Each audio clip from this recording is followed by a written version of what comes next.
केंद्रीय मंत्री स्मृति ईरानी की बेटी जोइश ईरानी इस वक्त बहुत चर्चा में है, बहुत सुर्खियों में है। सुर्खियों की वजह यह है कि उनके ऊपर बहुत ज्यादा गंभीर आरोप लगे हैं और कांग्रेस ने आज एक प्रेस कॉन्फ्रेंस करके स्मृति ईरानी का इस्तीफा तक मांगा है।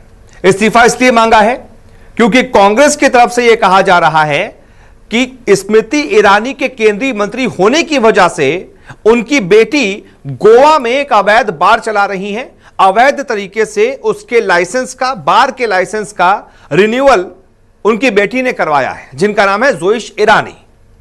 अब इसके बाद, इस पूरे घटनाक्रम के बाद जब कांग्रेस ने यह आरोप लगाए और यह पूरा मामला सुर्खियों में आया, तो अब पलटवार भी आया है स्मृति ईरानी की तरफ से। और उन्होंने जो बात कही है वो आपके लिए जानना बड़ा जरूरी है। उन्होंने क्या पलटवार किया है? सबसे पहले तो इन सारे आरोपों को बेबुनियाद करार दिया है और उसके बाद कहा है कि मेरा कसूर सिर्फ इतना है कि मैंने अमेठी में राहुल गांधी को हरा दिया था, मेरी बेटी पर इसीलिए कांग्रेस ऐसे आरोप लगा रही है। तो क्या यह पूरा मामला है? एक एक करके मैं आपको समझाता हूं कि जोइश ईरानी, जो कि स्मृति ईरानी की बेटी हैं, 18 साल उनकी उम्र है, उन पर क्या आरोप लगे हैं, कैसे यह मामला तूल पकड़ रहा है और इसके बाद अब आगे क्या होगा। अगर आप जोइश ईरानी के बारे में नहीं जानते तो आपको बता दें, जोइश ईरानी स्मृति ईरानी की छोटी बेटी हैं।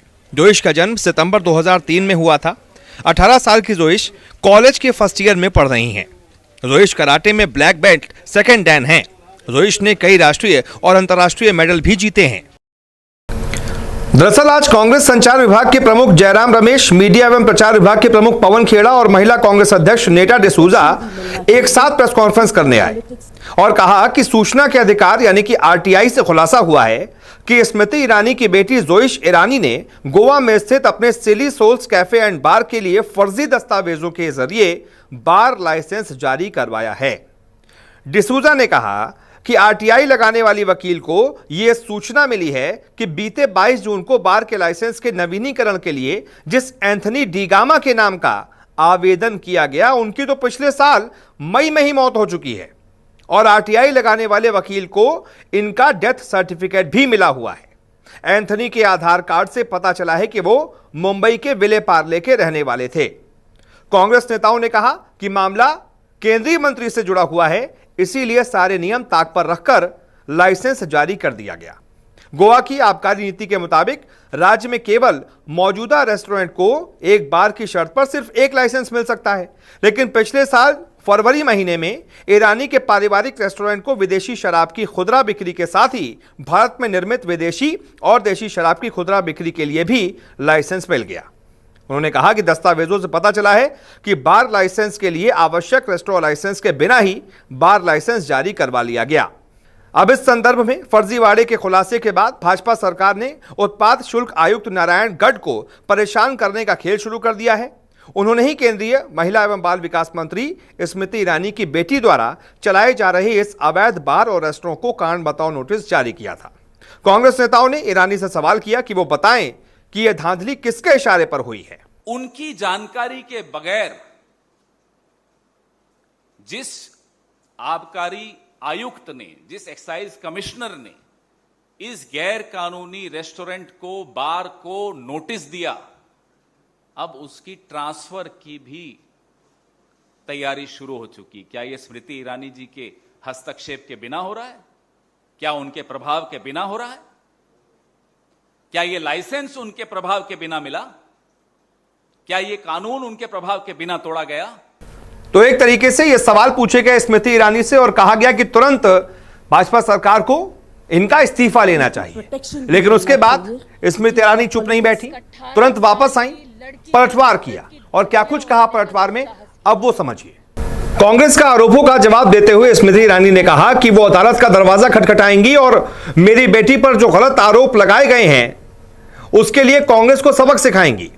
उन्होंने कहा कि उनकी बेटी महज 18 साल की है और कॉलेज की छात्रा है, वो कोई बार बार नहीं चलाती, ना ही वो राजनीति में है।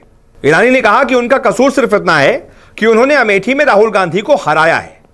राहुल को चुनौती देते हुए ईरानी ने कहा कि वो साल 2024 में भी अमेठी से ही चुनाव लड़ेंगी और राहुल गांधी को मुंहतोड़ जवाब देंगी। उन्होंने कहा कि कांग्रेस के नेताओं ने प्रेस कॉन्फ्रेंस करके जो मेरी बेटी के ऊपर बेबुनियाद आरोप लगाए हैं वो सब गांधी फैमिली के इशारे पर लगाए गए हैं।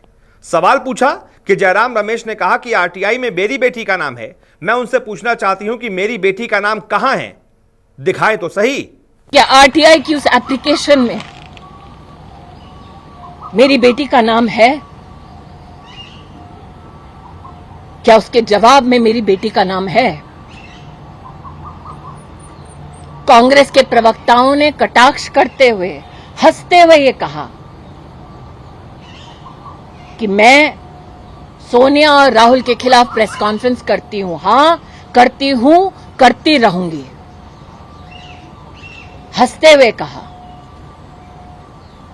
कि मुझसे जवाब मांगा जाए। अब जवाब मैं मांगूंगी कोर्ट में, in the court of law and in the court of people. और जिस गांधी खानदान के आदेश पर यह प्रेस कॉन्फ्रेंस की गई, उनकी सरगना से कहना चाहती हूं, साल 2024 के लोकसभा चुनाव में दोबारा भेजे राहुल गांधी को अमेठी। हम फिर अमेठी में राहुल गांधी को धूल चटाएंगे।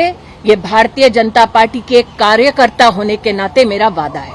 तो ये पूरा मामला है कांग्रेस की तरफ से वार, उसके बाद स्मृति ईरानी की तरफ से पलटवार। इन सब के बीच जोइश ईरानी का कोई कमेंट अभी इस पूरे मुद्दे पर नहीं आया है। स्मृति ईरानी कह रही हैं कि वो तो अभी सिर्फ 18 साल की हैं और एक छात्रा हैं, वो पढ़ रही हैं, वो कोई बार नहीं चलाती हैं, ना ही राजनीति में है। अब ऐसे में देखना होगा कि इस पूरे मामले पर जो 29 तारीख को अब इस मामले में अगली सुनवाई होगी, क्या कुछ उसमें निकलकर सामने आता है और क्या इस मामले में कोई सच्चाई है कि जोइश ईरानी वो बार चला रही थी या फिर नहीं, उसका कोई मालिकाना हक, या फिर उस बार से वो जुड़ी हैं किसी भी तरीके से या फिर नहीं, या फिर जोइश के नाम पर परिवार वो बार चला रहा है, कोई और चला रहा है। ये सारी जानकारी आना भी बाकी है। देखना होगा आने वाले वक्त में क्या क्या जानकारी सामने आती है। फिलहाल इस वीडियो को देखने के लिए बहुत बहुत शुक्रिया। नमस्कार, मैं हूं मानक गुप्ता। अगर आपको हमारा ये वीडियो पसंद आया हो तो इसे लाइक और शेयर जरूर करें, और हां, हमें सब्सक्राइब और फॉलो करना ना भूलें ताकि आप देश और दुनिया की कोई खबर मिस ना करें। तो जुड़े रहिए हमारे साथ और देखते रहिए न्यूज़ 24।